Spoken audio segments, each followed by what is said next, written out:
Hola a todos, estimados estudiantes del Instituto Corima, que cursan la materia de filosofía en su versión de la ética en el primer año de preparatoria. El tema de hoy es libertad y necesidad. ¿Sí? Esta clase pues tiene como objetivo analizar si el ser humano realmente es libre o no. ¿Sí? Hay muchas teorías a lo largo de la historia de la filosofía que han negado la libertad humana, ¿sí? Hay algunos pensadores como Leibniz, Spinoza, Freud, Skinner, Calvino, Zwinglio, Lutero, ¿sí?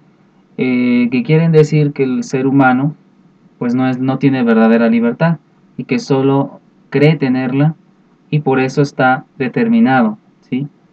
Vamos a ver entonces que según estos pensadores o esta corriente filosófica y ética denominada determinismo, piensan que el hombre ha sufrido una ilusión desde el momento en que ignora las causas ocultas de su propia conducta.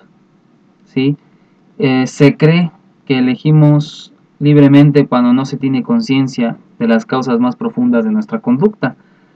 La tesis central entonces del determinismo es que el ser humano está ya fijado, o es decir, está determinado en cierta dirección por ciertas causas que desconoce en el momento mismo en que, por su decisión libre, solo sigue siendo de nombre.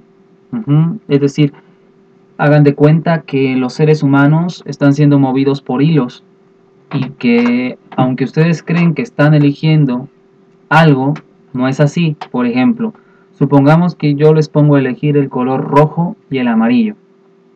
Y entonces, según esta teoría, los que eligieron rojo es porque así ya estaba escrito, es porque ya estaba determinado y que ustedes no sabían que iban a elegir ese color. Lo mismo con los que iban a elegir el amarillo. Los que hayan elegido amarillo, de igual manera, eso ya estaba determinado y escrito. Así que pues de alguna manera, pues no, en realidad no están eligiendo libremente, sino que hay un hilo, unas cuerdas que los manejan a ustedes. Vamos a ver distintos tipos de determinismo, ¿vale? Y vamos a comenzar con el determinismo teológico, ¿sí? Que tenemos aquí al lado izquierdo de la pantalla. El determinismo teológico es precisamente el que propusieron los teólogos de la Reforma Protestante, ¿sí? Que ya hemos visto en algunas clases de historia, como por ejemplo, o digamos así, sus principales expositores son Martín Lutero y Calvino, Joan Calvino, ¿sí? El primero que fundó la teoría luterana y el segundo que fundó la teoría calvinista con que lleva su nombre. Entonces, bien, es cierto que el determinismo, antes de empezar a ver todas las variantes de determinismo que nos marca este curso, vamos a analizar que es cierto que el determinismo moderno va a estar fuertemente influenciado por la concepción científica del siglo XIX, ¿sí? En esta época precisamente y con el giro que dio Baruch Spinoza y todos estos filósofos que ya mencionamos hace un momento, la ciencia y la filosofía van a estar totalmente cargados de este trasfondo metafísico. Entonces, pues sí, va a ser comprensible que en esta época esté muy influenciado, pero ya se había iniciado este movimiento determinista precisamente desde el siglo XVI y va a culminar en el siglo que mencionamos. Vamos a comenzar a ver entonces el determinismo teológico, ¿sí?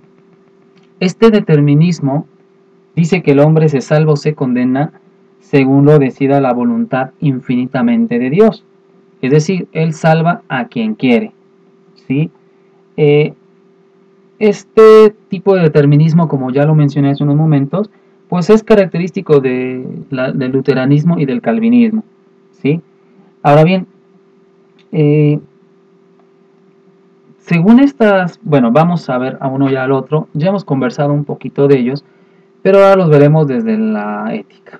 Bueno, ¿Se acuerdan cuando hablamos que Martín Lutero va a desarrollar el concepto de la sola fe y la sola escritura? Entonces, en la sola fe, el hombre solamente se salva por la creencia en Dios, ¿sí? No necesita realizar ninguna obra ni ninguna cuestión que manifieste algo externo. Esto quiere decir entonces que solamente con el asentimiento de la voluntad, es decir, determinar la voluntad hacia esa creencia, ya está salvado, ¿no? Ahora bien, vamos con Calvino, quien quizá sí sea el mayor representante del determinismo teológico, debido a que él va a plantear la teoría de la predestinación, ¿sí? Que es como decíamos al principio, eh, la salvación y la condenación no se pueden cambiar porque ya las decidió Dios, ¿sí? O sea, ya Él dice que de a lo mejor 5.000 millones de seres humanos solo se van a salvar 100.000, ¿sí? Y entonces los que sobran, aunque hagan todo el esfuerzo de practicar la virtud, eviten el mal, pues no va a tener sentido porque no saben, en ellos como seres humanos, no saben que van a ser salvados o no, pero ya está decidido. Así es que una sola cantidad de seres humanos son los que se van a salvar. Entonces, eh, si alguien se esforzara sinceramente desde esta postura del determinismo teológico en cumplir con la voluntad divina preestablecida, nos llevaría muy pronto a la frustración y el desaliento. Precisamente pues por eso, ¿verdad? Porque al final, digamos que una persona X dedicó su vida al bien, hizo obras de caridad y todo, y desde esta postura no se salva, pues evidentemente ahí hay una contradicción, ¿verdad? Contra lo que sería la justicia y sabiduría divinas, ¿no? Porque pues ya la salvación y la condenación estarían dadas de antemano, ¿sí? Por ejemplo, precisamente en su obra Institución de la religión cristiana, el reformador protestante John Calvin, ¿sí?, sostenía que el hombre estaba predestinado, por lo que no era meramente libre, que es lo que acabamos de mencionar. Consideraba que el hombre estaba tan corrompido por el pecado original que no le quedaba otra alternativa que la de confiar en la voluntad divina después de llevar una vida honesta, ¿sí? Entonces, bueno, pues ese es un determinismo teológico. Existen otros, por ejemplo, el que cita nuestras copias, como el del Leviatán en Hooks, ¿sí? Que leyéndolo textualmente diría así, que está en el capítulo 2, en el libro 2, capítulo 21 del Leviatán, y dice así: libertad y necesidad son compatibles, como sucede con el agua, que no solo tiene libertad, sino necesidad de descender por el canal. Así acontece en las acciones realizadas voluntariamente por los hombres, que, por proceder de su voluntad, proceden de la libertad y no obstante, proceden de la necesidad, porque todo acto de la libertad humana y todo deseo e inclinación proceden de alguna causa, y esta otra en una cadena continua, cuyo primer eslabón está en las manos de Dios, primera de todas las causas, con lo cual, para quien pudiese ver la conexión de sus causas, resultaría manifiesta la necesidad de todas las acciones voluntarias de los hombres. Básicamente es lo que mencionamos. Desde esta teología o desde el determinismo teológico estaríamos siendo manejados por Dios como una especie de títeres. Y entonces todo lo que elegimos ya está determinado. Entonces, acabamos de analizar el primer determinismo. Vamos a la siguiente postura que se llama fatalismo, ¿sí? Entonces, ¿qué es el fatalismo? Que es otro tipo de determinismo. Según los autores, está emparentado con el determinismo teológico, pero no con el determinismo teológico cristiano. En el anterior, en el determinismo teológico, era la teología cristiana. En el fatalismo, digamos que estaría relacionado con las teologías de las religiones naturales, como por ejemplo dice que todos los actos humanos dependen de la voluntad de Dios o de una fuerza ciega universal, que los griegos llamaron Hado o Moira, ¿sí? Y los romanos lo llamaron el fatum o destino. Según esta doctrina, todo lo que sucede en el universo y en la vida humana está de una manera determinado y es inmodificable, ¿sí? Lo cual supone que efectos predeterminados se presenten aun cuando se eviten las causas, estando todo sometido a la necesidad más absoluta. La actitud humana más consecuente será la del sometimiento, pasividad y resignación. El destino del hombre se daría de una manera totalmente exterior e independiente de su voluntad. Esta doctrina también fue practicada por los filósofos que se llamaron estoicos y era muy común entre los que concebían la naturaleza humana desde la postura panteísta. Y el panteísmo significa eso, que el Dios está unido a la naturaleza. Por eso, como decía en el anterior caso, o los dioses están con la naturaleza, toda decisión viene de esa necesidad que parte de esa causa divina. Por eso se le llama fatalismo, porque al final de cuentas, si tú crees que eres libre, pero en realidad todo lo que haces ya está escrito, entonces solo queda el sometimiento, ser pasivo y la resignación, ¿sí?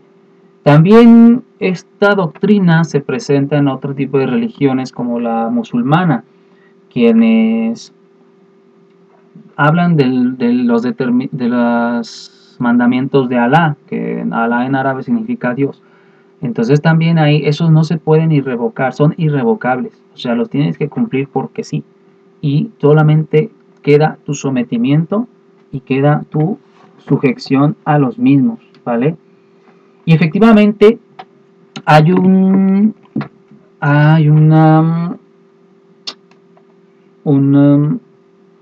argumento del náufrago en cuanto al fatalismo. Y entonces vamos a suponer que hay un hombre que cayó, bueno, su barco naufragó y cayó en una balsa con unas remas.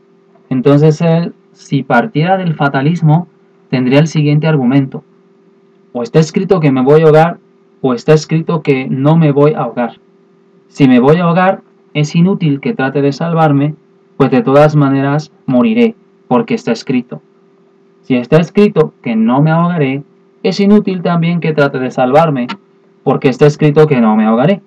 De cualquier manera, por tanto, sea que me esfuerce o que no me esfuerce, es inútil tomar precauciones. Entonces, el fatalismo llevaría a una actitud como la del náufrago. Vamos a ver el siguiente tipo de determinismo, que es el determinismo astrológico, y que mucha gente cree actualmente también, ¿sí?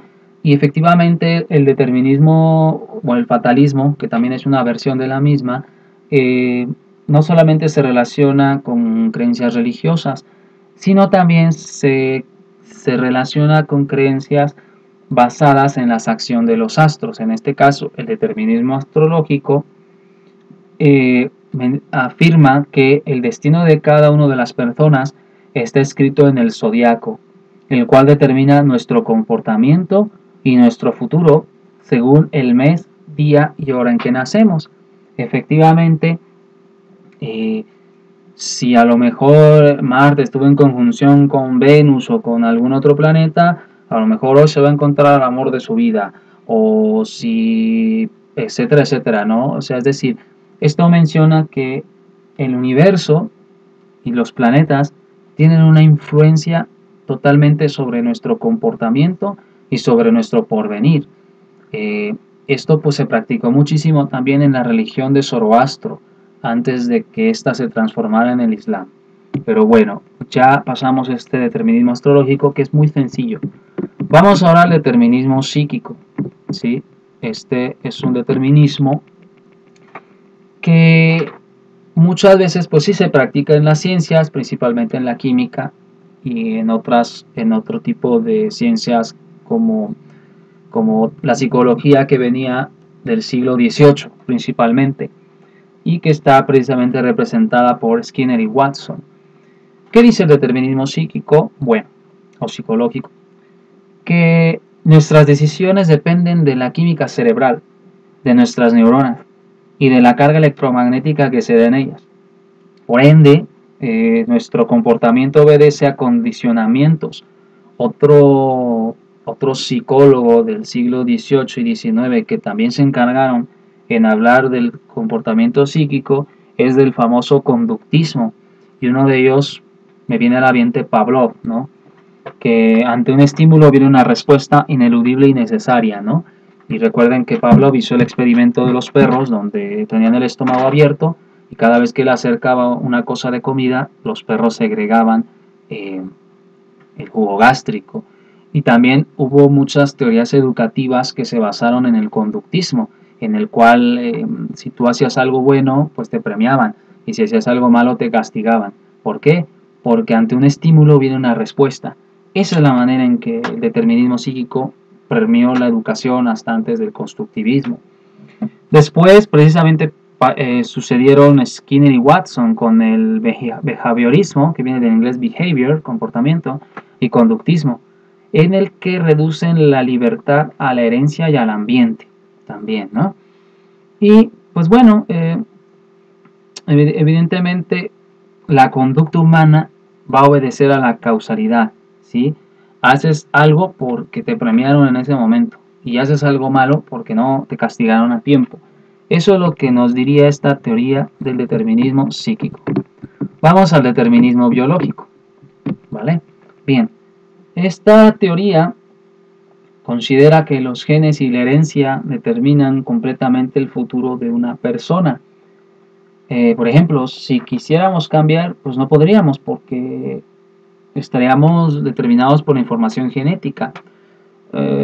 Efectivamente, cuando por ejemplo, si el tatarabuelo fue alcohólico, alguien que estuviera dentro de la postura determinista biológica diría que tanto el abuelo y el papá y el nieto serían alcohólicos, ¿sí?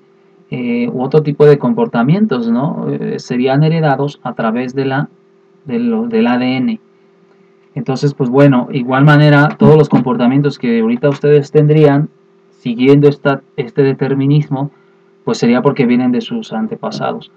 ¿Sí? Evidentemente sabemos que lo único que se puede heredar a través del ADN son las enfermedades, pero lo demás pues uno lo va construyendo. Vamos al determinismo geográfico. Este también estuvo muy en boga en el siglo XVIII y XIX, principalmente planteado por Montesquieu y otros antropólogos que les fascinó la idea. ¿Qué es el determinismo geográfico? Bueno, esta teoría menciona que las condiciones ambientales y climáticas, o sea, el tipo de suelo y vegetación, la temperatura, altitud, la humedad, son los factores que van a determinar el comportamiento del hombre, y no solo del hombre, sino de una sociedad. Entonces, desde esta postura, en la región que uno haya nacido, es en la que va a condicionar nuestra conducta y nuestro carácter. Por ejemplo, si en el clima que tocó nacer fue adverso o frío, muy recio, pues se tendrán las condiciones para enfrentar las circunstancias adversas, ¿no? Y si se nace en un clima suave y benigno, la persona será débil y entonces para enfrentar las circunstancias pues no podrá salir avante, ¿sí? Y bueno, esto lo va a exponer mejor en el libro 14 del Espíritu de las Leyes de Montesquieu, en el capítulo 2. Lo voy a leer literal para que lo puedan entender como están en las copias. Dice: en los países fríos habrá poca sensibilidad para los placeres. Será mayor en los países templados y extremada en los países tórridos. Así como los climas se diferencian por los grados de latitud, igualmente pudieran distinguirse por los grados de sensibilidad. Hay en los climas del norte pueblos de pocos vicios, bastantes virtudes y mucha sinceridad y franqueza. Aproxímense a los países del sur y creerán que cada paso les aleja de la moralidad. las pasiones más vivas multiplicarán la delincuencia. Ya en la zona templada son los pueblos inconstantes en sus usos y en sus vicios, hasta en sus virtudes, porque el clima tampoco tiene fijeza. El calor del clima puede ser tan extremado que el cuerpo del hombre desfallezca. Pérdida la fuerza física, el abatimiento se comunicará insensiblemente al ánimo. Nada interesará, no se pensarán en empresas nobles, no habrá sentimientos generosos, todas las inclinaciones serán pasivas, no habrá felicidad fuera de la pereza y la inacción. Los castigos causarán menor dolor que el trabajo.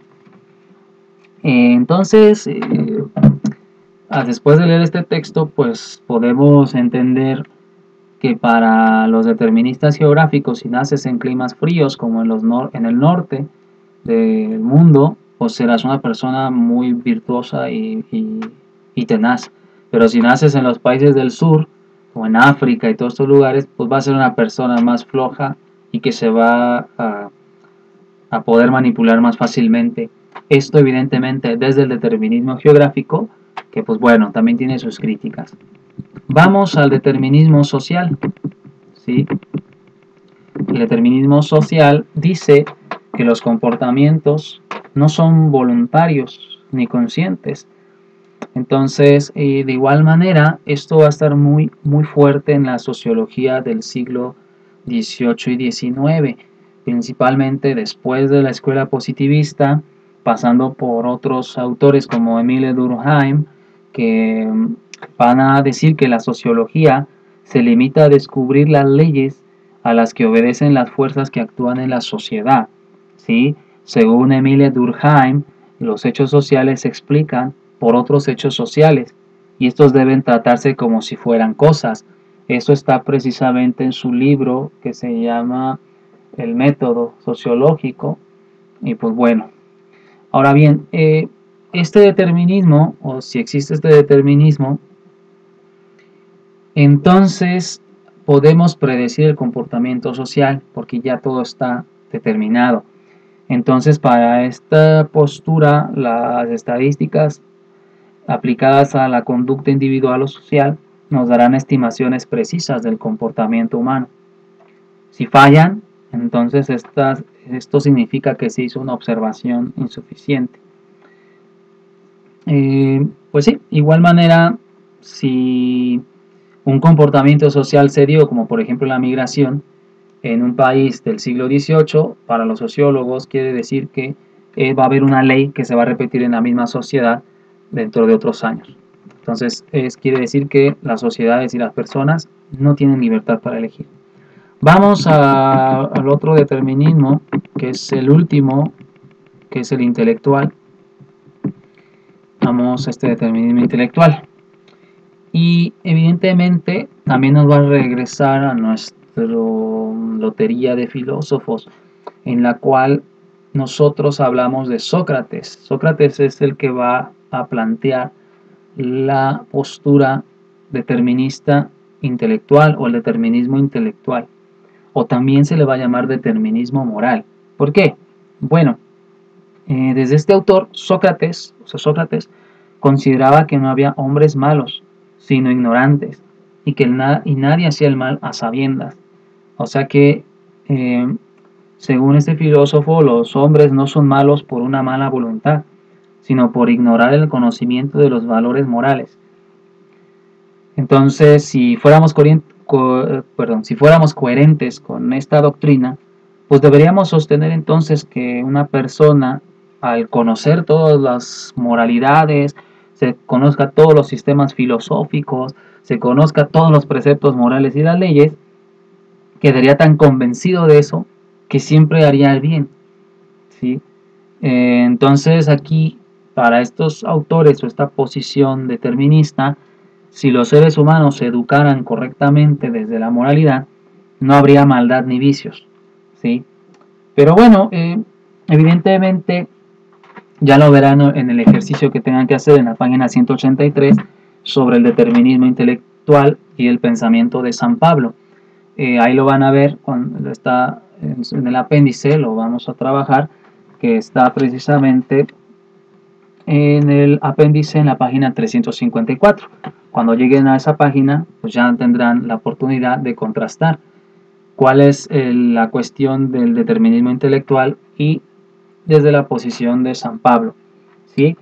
Y pues evidentemente hay muchos tipos de determinismos que ahorita no vamos a continuar porque pues tenemos que pasar precisamente a las pruebas de la libertad, ¿sí? Porque pues ya vimos las teorías de los que niegan que tengamos libertad. Entonces, para concluir, ¿no? Las teorías deterministas sí nos muestran algo real, o sea que la libertad no es absoluta. Sí hay una limitación de la libertad por ciertos factores, ¿no? Y condicionamientos. Eso es cierto. Y nadie va a negar la influencia que ejercen sobre nuestra vida algunas decisiones externas, la herencia, la educación, el temperamento, el ambiente, el clima, las costumbres, porque eso es lo único que sí nos va a mostrar estas teorías, que nuestra libertad es limitada. Sin embargo, no podemos aceptar estas teorías porque al final de cuentas se vuelven irracionales, y tampoco podemos llevar al extremo los condicionamientos y considerarlos como factores que hagan desaparecer por completo nuestra libertad. La libertad existe y eso es lo que vamos a ver ahorita en las pruebas de la libertad. Bien, las pruebas de la libertad, ¿sí? Es decir, partimos entonces que la libertad existe, ¿sí? La libertad es cierta. ¿Por qué? Bueno, porque el concepto de libertad se puede definir como autodeterminación axiológica, ¿sí? Esto significa que una persona libre se convierte, por ese mismo hecho, en el verdadero autor de su conducta, ¿sí? Ahí está. En el verdadero autor de su conducta, pues él mismo la determina en función de los valores que previamente ha asimilado, ¿sí? Esto quiere decir que la libertad al final nos lleva a probar el concepto de responsabilidad, por eso dice acá, ¿no? El ser humano, al ser autor de lo que hace, da cuenta de la responsabilidad. Y la responsabilidad es dar cuenta del acto bueno o malo realizado. Bien, ¿cómo podemos demostrar la libertad desde la filosofía? Hay 4 pruebas, ¿sí?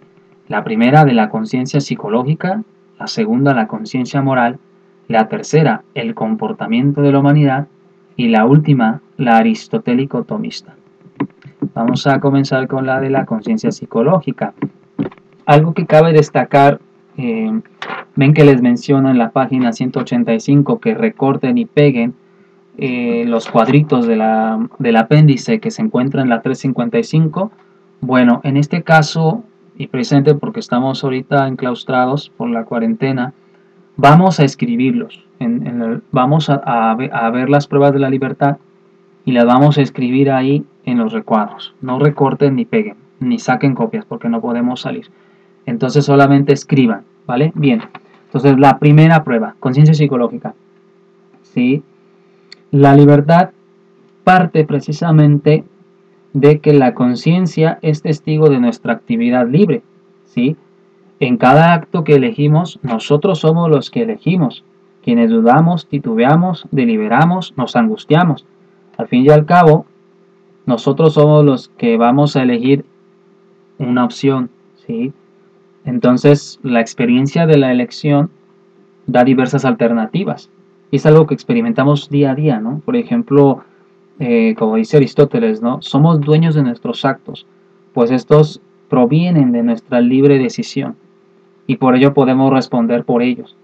La experiencia de nuestra libertad es tan verdaderamente y evidente como el vivir, pensar y discutir. O sea, si cuando hacemos algo malo, la conciencia nos dice que hemos hecho algo malo, ¿sí? Si estuviéramos determinados, entonces pues no sabríamos que hicimos algo malo, como los animalitos.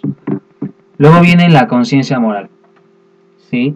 Evidentemente esta juzga entre lo bueno y lo malo, ¿sí? Y nos guía en torno a principios y normas. La conciencia moral nos presenta sin cesar los deberes y obligaciones que debemos cumplir, ¿sí? ¿A poco no nos acordamos de la tensión cuando decimos, ay, se me olvidó hacer la tarea o se me olvidó hacer X que hacer, ¿no? Ahí es donde está la conciencia moral diciéndonos que no hemos hecho lo correcto, ¿sí? Comportamiento de la humanidad. Ahí está otra prueba, comportamiento de la humanidad, ¿sí? Que puede precisamente hacer patente el hecho de la libertad a través de la siguiente pregunta. ¿Qué caso tendría hablar de constituciones, leyes, tribunales y sanciones si no hubiera una libertad que sustentara todo ello? ¿Sí? Cualquier ley carecería de sentido si no existiera esta realidad que llamamos libertad. Si todo fuera determinado, pues no habría necesidad de regular nada, porque ni castigar, ni premiar, porque pues la ley sería absurda, ¿no? Al final de cuentas, todas nuestras acciones, pues al estar escritas, como dije hace rato, como los animalitos, pues no damos cuenta de nada, ¿no? Entonces, ¿qué objetivo tendría educar si algo ya está escrito de esa manera, ¿no? Y finalmente, pues tenemos la prueba aristotélico-tomista, que vamos a ver a continuación. Ahí está, la prueba aristotélico-tomista, ¿sí? Y efectivamente, yo aquí puedo citar a Santo Tomás de Aquino, que dice sobre la libertad lo siguiente, ¿sí?